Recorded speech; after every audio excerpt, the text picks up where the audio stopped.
Today on Power Women of Queens, Lucia Dragos meets Sister S. Dawber, a peacemaker and activist. She is the founder and executive director of Life Network. Make sure that the women were safe, that they had a safe place that they could be, and also to bring this to the knowledge of the general public.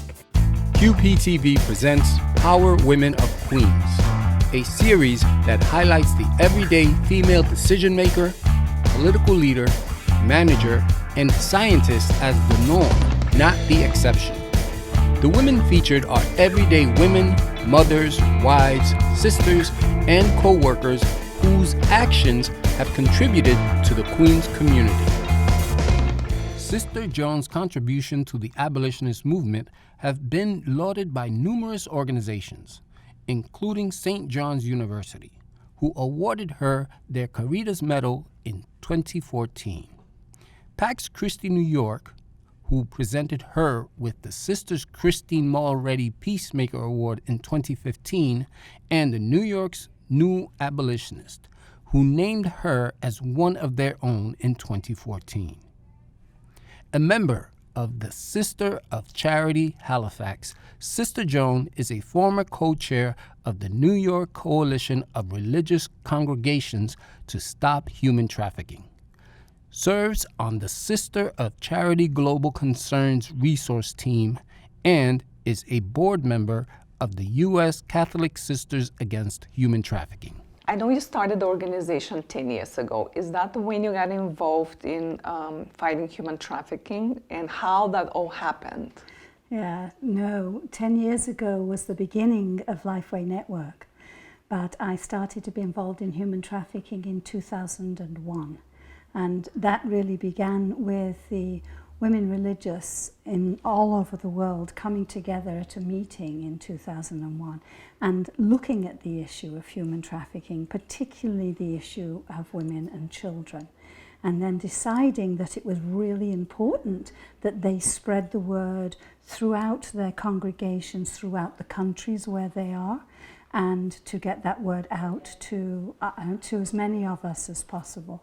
So at that point in time, we were invited to learn about human trafficking and to actually to pray about it and to see what we actually could do as women religious individually. So I thought about it and I said, oh my God, this is awful. I really don't want to have anything to do with it. It was quite scary and quite dreadful. And so I decided I would just, as a sister, pray about it. And when I began to pray about it, then I began to, I believe, get the courage to do something else about it. And we came together, 5 of us did, to start something. And that's how we began, by building a coalition of religious women here in the New York area. That is wonderful. Yeah, that's wonderful. I just want to go back a little bit. You said that you felt it's a dreadful issue and it's something heavy. How do you deal on a day-to-day basis? Because I'm sure it is still, that's how you feel still, but how do you deal on a day-to-day basis to let that go and then focus on the other things? Yeah. Well, I would say to you, as a woman religious, I have a daily practice and I pray every single day. It's like breathing for me. I need to do that. Not because I'm told to do it, but because I have a relationship with God and I want to do that. And that's where I bring most of the suffering of the people I serve and what I see, and I bring that there. So that gives me I am always accompanied. I feel that I'm not alone in this. And then when you get wonderful staff that join you in this whole thing, you definitely know you're not alone. And you work with it together. We started with 5. Now it's 10 years down the road. How many people do you have? And in what exact ways do you serve the victims of human trafficking? So when I said 5, that was 5 women who we worked together on building a coalition. Throughout the work of the coalition, then we decided we needed a safe house. And I felt we needed a safe house. So I got permission from my congregation to leave the work I was in and to start this work of a safe house. So in 2007, I actually founded Lifeway Network. So our work there was to provide safe housing. This is the work we wanted to do, to make sure that the women were safe, that they had a safe place that they could be, and also to bring this to the knowledge of the general public. I mean, it was so unknown, it was so hidden in plain sight that unless we were to actually educate the general public about it and get them on board with us to kind of work on this. Do you see the difference from 10 years to now as far as the general public goes? Yes, hugely. I mean, 10 years ago, people knew nothing about it. Now, television programs are about it, so thank you. And other, you know, like Law and Order and all of those other programs have the streams of human trafficking running through their storyline, which I think helps to educate the public about it, but it also then, we need to be able to get the public involved in and do something about it. We fight that issue in international, I mean global and national level, but the community of Queens, what are some ways that they can be involved and how we can prevent that from happening in our community? Yeah, I think the major thing and most important thing is that individuals decide that they want to be involved, but they really need to be educated about the issue of human trafficking. So I think the first thing is to actually know about it, be educated about it, invite us to come and educate your groups so that we can work with you in this and you can work with us in it. I think that's a major part of it. When we first started this, I was on my own. There was nobody else, just myself. And I would go out and do education at the very, very beginning. People needed to understand. So what can they do here? You know, Queens is the most diverse borough, yes, in the whole of the United States. And when I first got involved in this, it was an article that was written in the New York Times by one of the journalists there who does, you know, investigative journalism. Nicola Christoph? No, it actually wasn't Christoph. It was Peter Landesman as it happened. And that was in 2004. And he wrote an article about girls coming out of Mexico.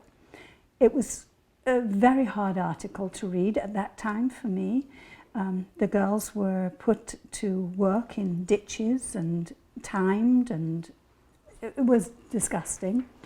But the girls not only were being prostituted in Mexico, but they were coming to the United States and they were ending up in Queens, not far from where I live.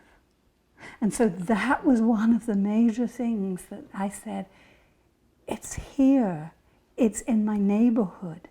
I have to do something about it. That reminds me, in 2006, I wrote and directed a feature on human trafficking, and there was an article that I read that inspired me, and the second article that I read was about Queens. They found a house that there were a lot of women that were human trafficked, and I didn't realize that that was happening in America because people do not speak about it. No. And it was very common where I come from, Bulgaria, and especially Eastern Europe. Yes. So that inspired me to create the movie.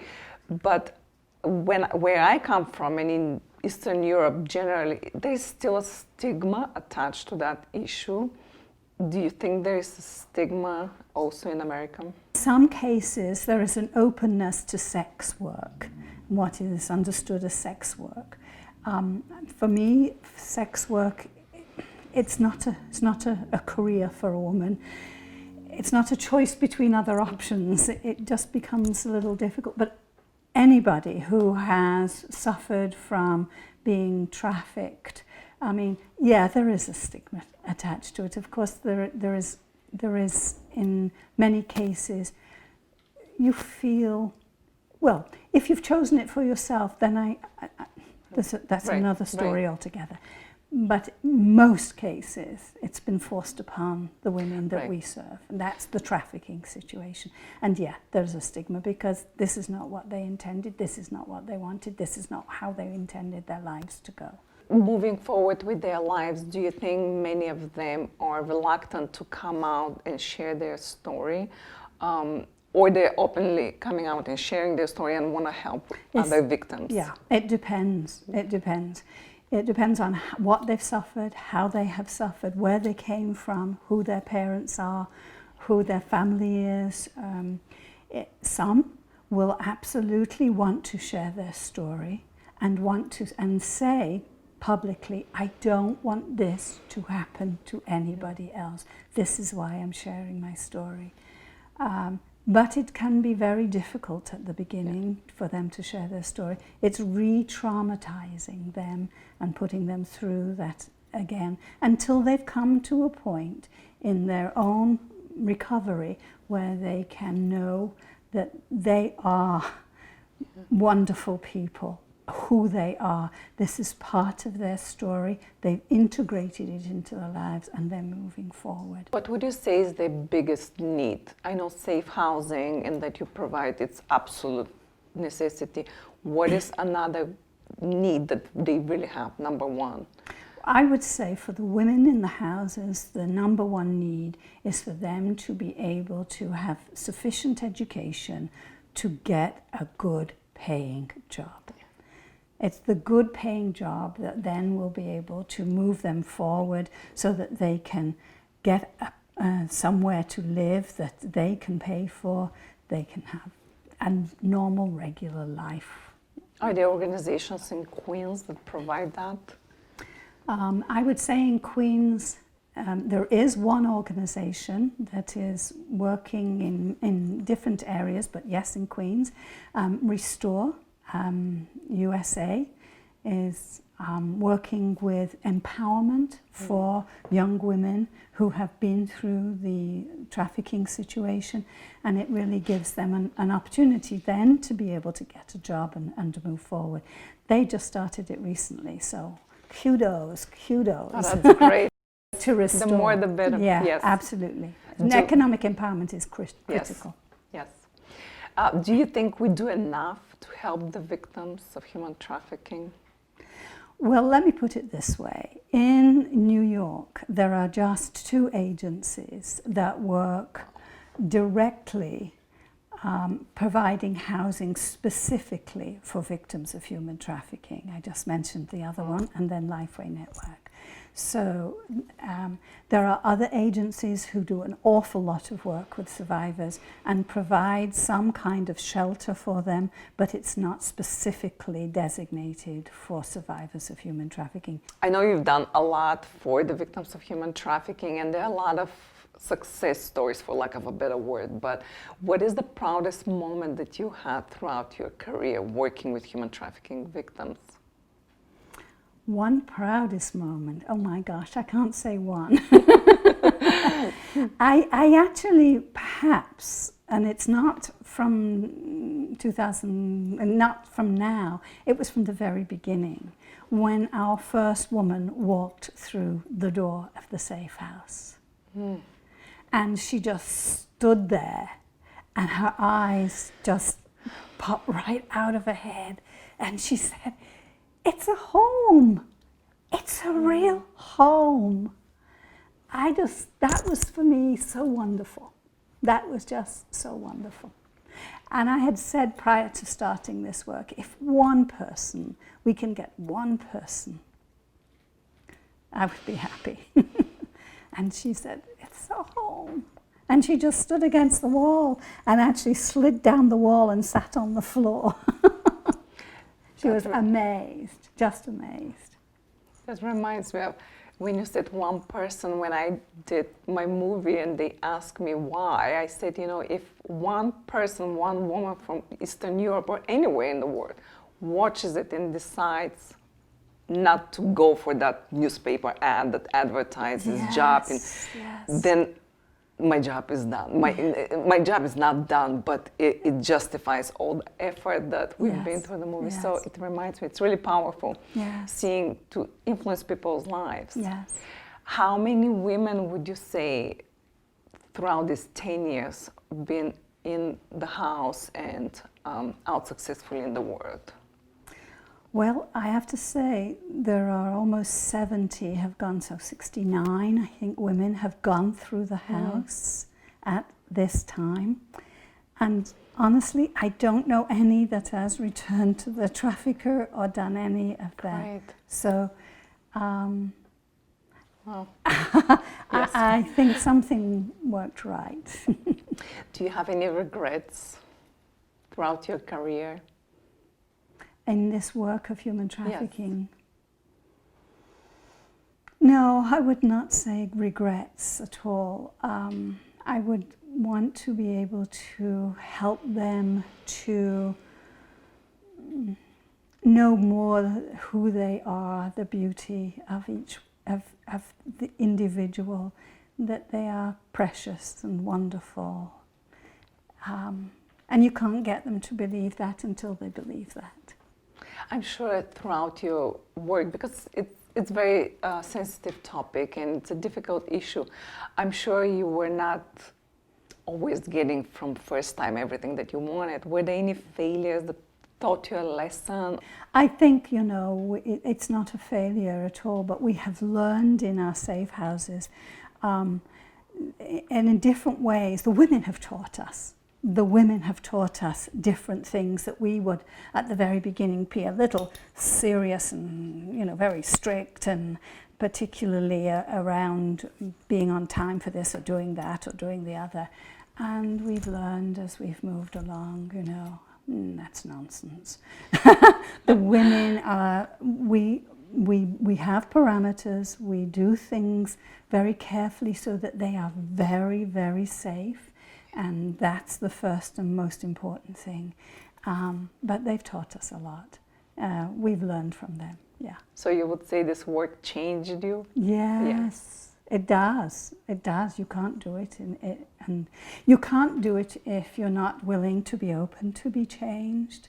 One of the things that we say when we look at community, and that's part of what Lifeway Network is about, really is about bringing people together to be with one another and journey with one another. If you build community to help others, it's never going to work. You build community so that it's a give and take, so that you are learning from and the other person is learning from. Because we're all flawed. We learn from one another, and we grow in that way. Yeah. Yeah. Would you say that's your mission in life? Oh, my mission in life? No, I wouldn't say so, but I would say that it is to bring people together. Yeah.